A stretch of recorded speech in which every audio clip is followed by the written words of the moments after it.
another video and more about my story. So here we go. Let's see. In this video, I do want to rewind just a little bit because there's some stuff that, again, as I'm telling my story, I'm writing it all down. I'm going through my head. I'm thinking that I got everything. I'm ready to move on.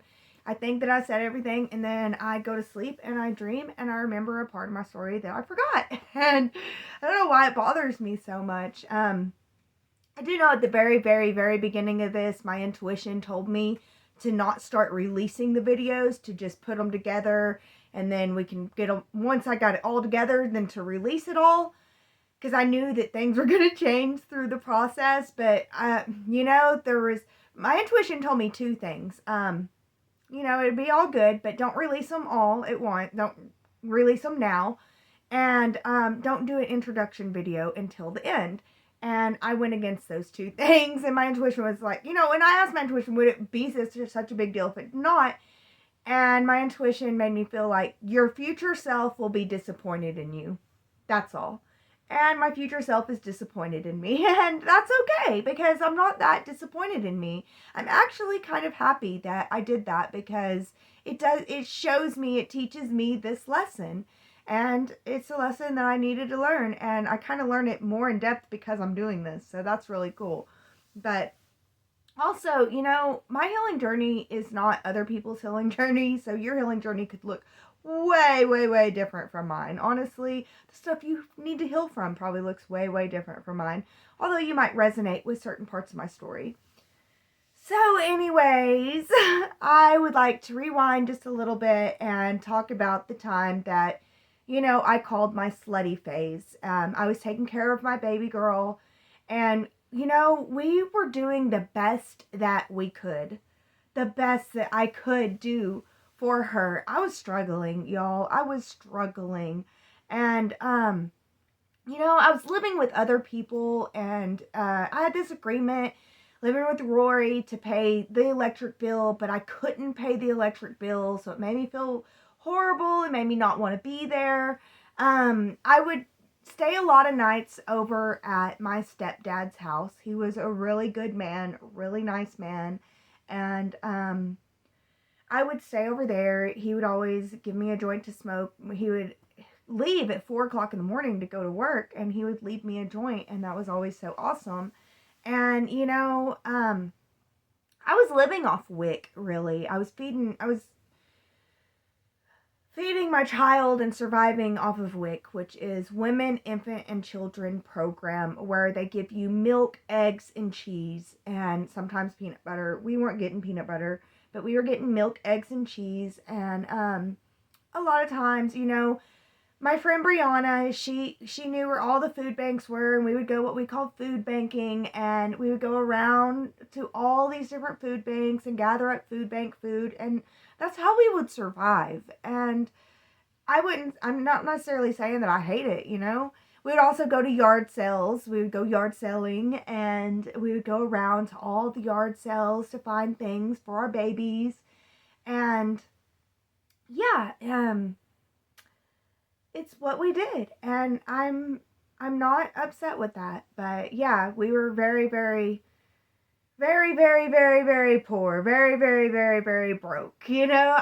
Despite the work that I was doing, I was going to college, I was working at a daycare, and I was working on the farm.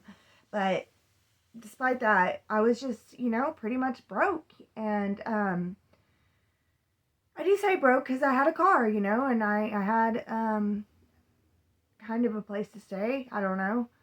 But yeah, I was staying with my stepdad for a while, and he wasn't there that morning. And in the morning time, I would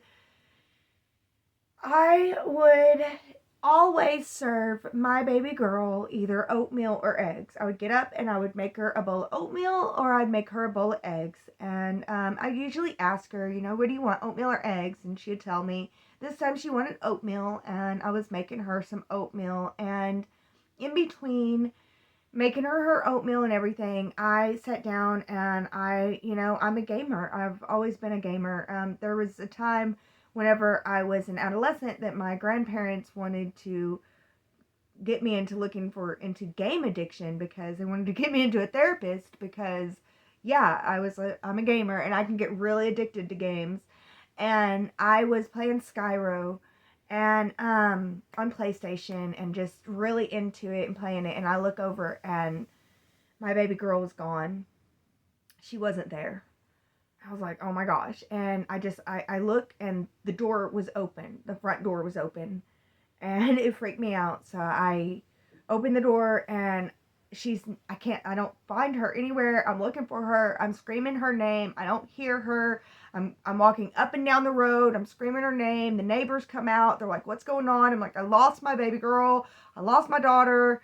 You know, I told them I just went to make the bed and came back. That's not true. I went and played a game probably for a good 30, 45 minutes before I checked on her, and she was gone, and I don't know where she was. She wasn't up and down the road. She wasn't anywhere. I couldn't find her, and we called the fire department, and they find her in a tree. She climbed up a tree, and all that she was wearing, y'all, I hadn't even changed her morning diaper yet.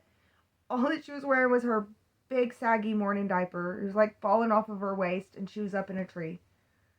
Yeah.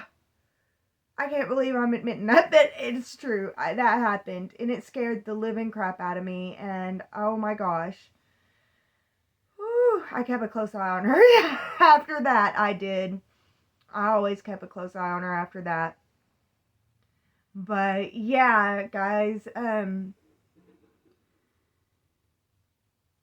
don't know. It was a lot of fun, but we were poor. And I mean, I do like that I can say that. It was a lot of fun, but we were poor. Because that shows that poor does not mean miserable. It doesn't. Poor just means, you're unable to have as much or do as much, but you can find a way to find the joy in it.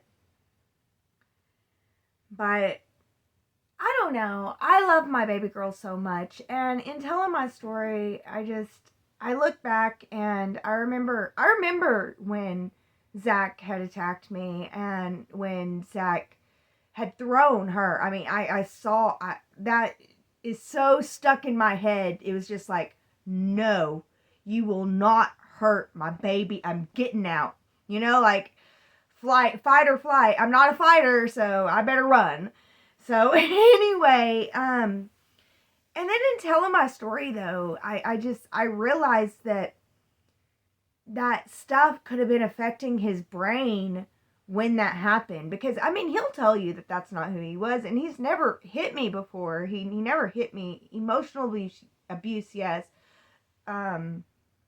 Psychological abuse, yes. Cheat on me, yes. Lie to me, yes. But hit me, no. He never would hit me. Rape me, yes. He would rape me, but he would not hit me.